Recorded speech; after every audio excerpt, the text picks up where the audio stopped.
nosso caso, né? Os homens, pro atleta, os caras têm que cada vez treinar mais hard, né? Sim. E como que é nesse seu caso aí? Quando eu comecei, eu treinava mais pesado. Eu Aham. precisava construir massa muscular.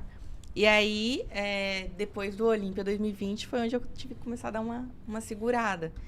E aí, hoje, alguns grupos musculares eu treino um pouco mais... não chega a ser pesado. É pesado, assim, de peso. Ai, carga Aham. absurda. Mas intenso. Então, eu fiquei por muito tempo, assim, sem fazer um agachamento, um avanço, por causa de quadríceps. Só que isso mudou nessa preparação, por quê? Eu ficava mais nos treinos de glúteo isolado, com medo de aumentar a perna. Aham. Porque quadríceps é uma coisa que na biquíni você não pode ter um quadríceps grande. Nem corte, Nem corte, assim. nem um Até na corte, pose tem que nada. tomar cuidado para não contrair. E aí eu peguei e pensei, bom, e agora? Para evoluir glúteo, você precisa fazer Sim. uma Fazer fundo, força, um né? búlgaro. Treinar, fazer esse exercício. Só que eles também pegam quadríceps. E aí a gente viu que no Olímpia do ano passado, um ponto que a gente quer melhorar é a marcação ali de glúteo posterior. E aí é o trabalho que a gente vem fazendo para esse ano. Eu voltei a treinar, fazer esses exercícios uma vez na semana, mas tomando cuidado, assim, eu faço um búlgaro. Aí eu inclino um pouco mais o tronco para ativar mais glúteo. Então tem todos uns detalhes, assim. Mas aí eu comecei a treinar um pouco mais intenso, porque o Panaim, o que ele fez? Ele falou, o ano passado você fez um off para regredir o seu físico, para diminuir o volume. Então ele falou assim, você teve que voltar à ISA. A gente não teve uma evolução, porque a gente teve que voltar para a ISA. Então, agora a gente tem que mostrar uma evolução.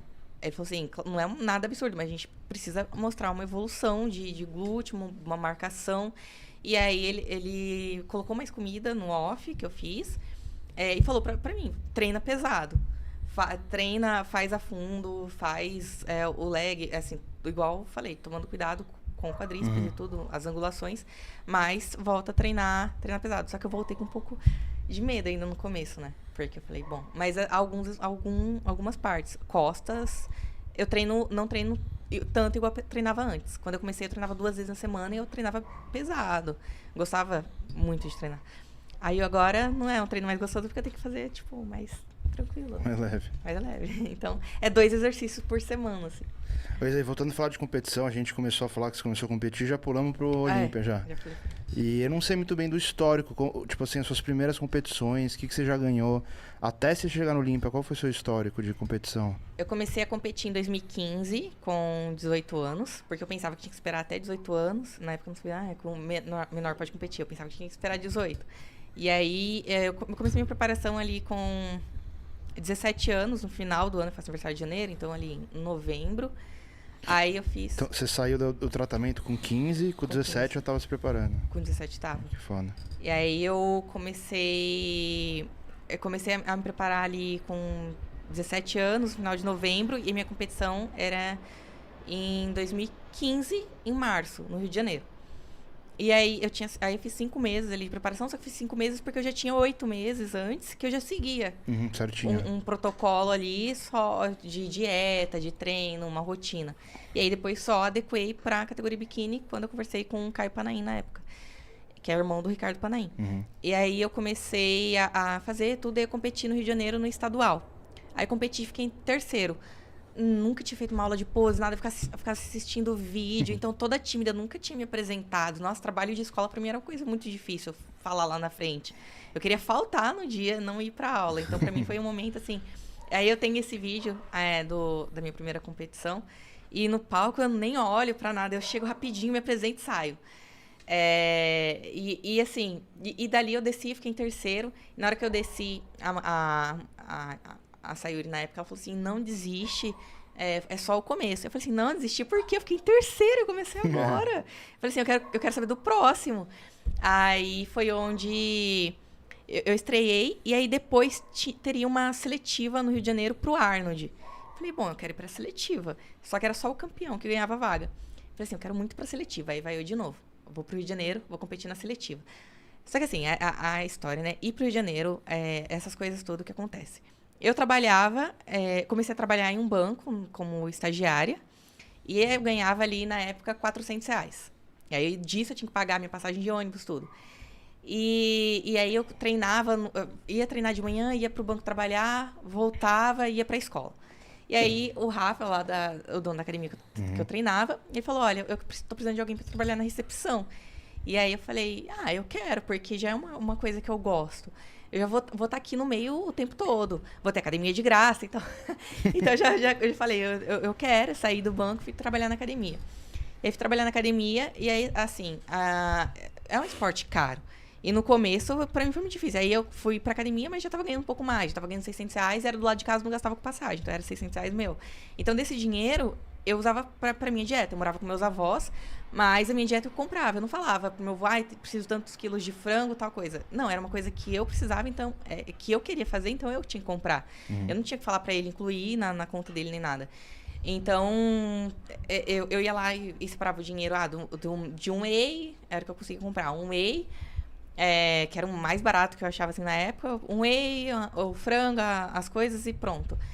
E eu dava prioridade pra isso. Aí o que sobrava, eu fazia alguma coisa. E aí, pra competir, era sempre no Rio de Janeiro e tudo. E aí eu fazia rifa na academia. E aí o Rafa me ajudava a vender pros alunos. Ele falava, a Isa vai competir, compra um número, é R$10 e tal. E aí tinha uma loja do lado de casa, perto da academia, que me deu uma cesta de suplemento pra sortear. E aí eu fazia as rifas com essas cestas. E aí eu fazia... Aí a pessoa ganhava, mas a pessoa comprava mais pra me ajudar na época.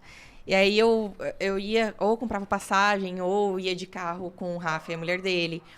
E eu ia de ônibus e tudo, pegava, tipo, ônibus 10 horas da noite, meia-noite, que eu saía do trabalho e ia pro Rio de Janeiro. E aí eu competi, e assim, o começo foi muito assim. Eu competi no Estreantes, depois eu fui pra seletiva. Eu falei, nossa, eu tenho que ganhar pra ir pro Arnold. Porque o Arnold o Arnold é tipo um campeonato internacional.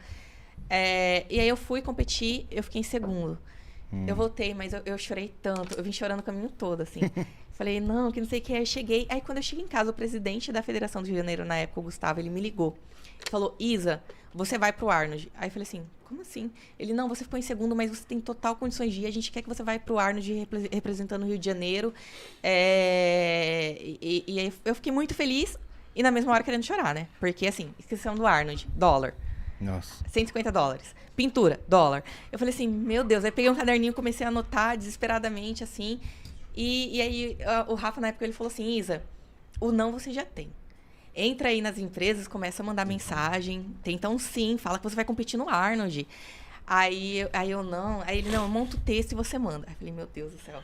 E eu toda tímida, eu falei, tá bom. Aí ele mandava, aí eu mandava, e assim... e aí eu consegui apoio de 2 empresas na época, que me ajudou assim com um pouco. Peguei, dobrava o horário de trabalho na academia. Sei lá, trabalhava no sábado, ou o dia que não tinha aula, eu dobrava ali o período. E fui juntando dinheiro e consegui ir pro Arnold competir. E aí fui pro Arnold, e assim, 39 atletas no Arnold, unificou a categoria, e eu fiquei em terceiro.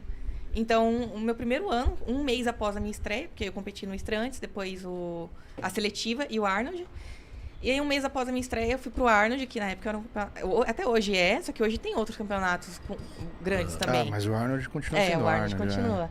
E pro Arnold ficar em terceiro, assim, pra mim foi uma coisa, meu Deus, eu fiquei em terceiro. E aí depois eu fui pro estadual do Rio de Janeiro, ganhei o estadual e o overall. Aí eu fui pro brasileiro, porque é por classificação. Então você só podia ir pro brasileiro se classificasse nos 3.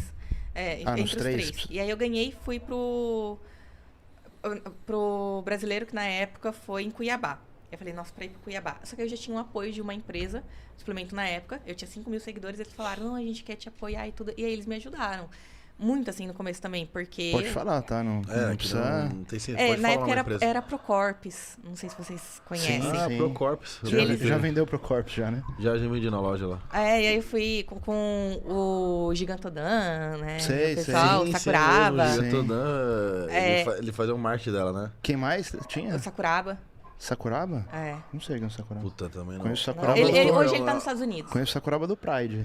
Do Pride, que o destruidor de Graces, Exterminador de Grace. Não é esse, com certeza. Eu não sei. Aí, na época, fui... O Luke tá chorando ali. Gente, tem um convidado que ele quer muito participar aqui, ele velho. Tá querendo aparecer. Já ele dá um oi pra vocês aqui. E na época eles pegaram e pagaram essa minha passagem pra Cuiabá. E depois que eu competi Cuiabá, ali. né? Pô, é um rolê, hein? Os Cuiabá. caras podiam fazer um campeonato brasileiro, mas. Cuiabá. Mas aí foi só passagem. Eu falei, e agora? Onde eu vou ficar? Aí tinha inscrição, pintura, tudo de novo. E aí uma seguidora minha mandou mensagem. Isa, fica em casa, que não sei o quê. E eu, tá, vou. Aí eu fico. Tipo assim, no Rio de Janeiro foi a mesma coisa. No Rio de Janeiro, a primeira vez que eu fui. Um aluno do Caio, o Dani, ele pegou e falou... eu ia pro Rio de Janeiro e tudo. Ele falou assim, Isa, se você quiser vir, fica aqui em casa, minha família e tal. Todo mundo é bem tranquilo. E aí eu fui com a minha irmã. E na época eu namorava. Aí eu namorava. E aí a gente foi e ficou aí fui, né, pra casa do Dani na época, mas eu não conhecia, mas aí já fui e levei 3 pessoas, né? Eu falei, não vou sozinha também. Mas hoje, é uma pessoa que, assim, hoje sou madrinha do casamento dele com a mulher dele, tudo. Virou um irmão, assim, do esporte. O Dani Dreads. Daniel Dreads. O Dreads. Ah, o Dreads, da Max, né? Da Max. Acho que ele saiu. Saiu? Ah, eu sei quem é. É ele. E a gente competia junto, então cara, assim... esse meio é muita minúsculo, gente, mas né? todo Minúsculo. mundo é ligado, ele foi uma né? pessoa assim... Aí toda vez que eu ia pro Rio de Que Janeiro, legal, eu ficava na não casa da fazia família dele. E ele me ajudou muito assim, no começo, porque eu não pagava hotel também, nem nada. E aí a gente ia, aí depois assim, e aí eu, o Rafa e a mulher dele. Uhum. E aí eu, o Rafa e a mulher dele e a filha dele. A gente ficava, aí virou todo mundo amigo. Muito assim, hoje a gente é todo mundo muito próximo. E aí, aí essa menina, ela pegou e mandou mensagem. E assim, aí eu fui lá e fiquei... Na época, eu e a Nayara Schubert ficou na casa dela, com a família dela e tudo. E aí eu competi, fui vice-campeã brasileira. E aí eu fui pro Mundial. Eu podia ir ou pro Mundial ou pro Sul-Americano. Eu falei, eu quero ir pro Mundial. Você morava em São Paulo ou Campinas? Sumaré. Ah, uma cidade do interior aqui. E por que você competia tanto no Rio? Não então, tinha aqui? Eu fazer essa pergunta. Mas o que aconteceu? Falaram pra mim, em São Paulo tem muita politicagem. Aí eu falei assim, eu não quero, então. Pinduquinha. O Pinduca sempre perguntou por Pinduca, por isso eu não competi por São Paulo. Pinduca... O Pinduca tá em todas as histórias. Tá em todas as histórias, mas Pinduca é